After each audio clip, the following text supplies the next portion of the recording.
प्रधानमंत्री नरेंद्र मोदी जी से कहना चाहती हूं, ईडी के रेड के बाद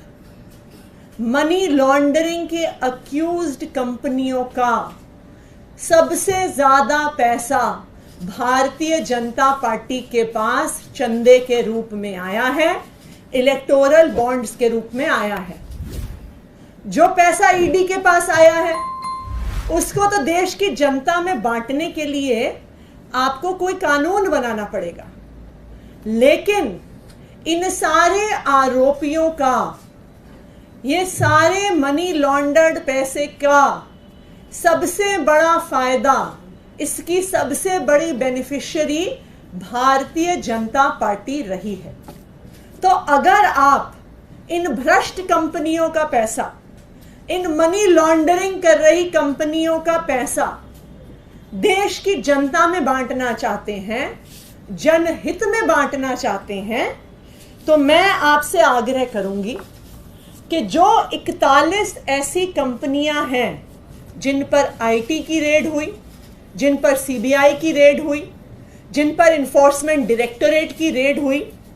और जिन्होंने 2741 करोड़ रुपए का चंदा भारतीय जनता पार्टी को दिया है, आपको उसको बांटने के लिए, उसको जनहित में लगाने के लिए आपको कोई कानून नहीं चाहिए। तो मैं उनसे आग्रह करूंगी, मैं भारतीय जनता पार्टी से आग्रह करूंगी कि वो आज आकर पब्लिक में ये घोषणा करें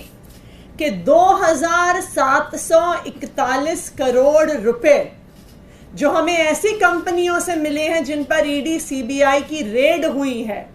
उसको हम प्रचार में खर्च नहीं करेंगे, उसको हम चुनाव में खर्च नहीं करेंगे, उसको हम देश की जनता में बांटेंगे, हम किसी चैरिटी में देंगे,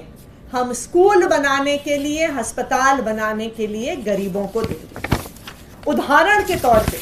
और ये सब जानते हैं कि एक एक करके जिन जिन कंपनियों पर सीबीआई ईडी ने रेड किया, उन्होंने कुछ दिन बाद इलेक्टोरल बॉन्ड खरीदे और भारतीय जनता पार्टी को पैसा दिया।